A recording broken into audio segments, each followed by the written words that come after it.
So here 50 divide by 5 times 5 plus 5 which is 10.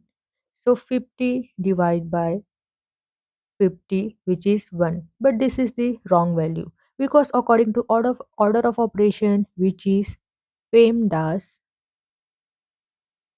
here P stands for parenthesis, E exponent, M multiplication, D division, A addition, S subtraction. Here you have to remember this multiplication and division both have equal priorities.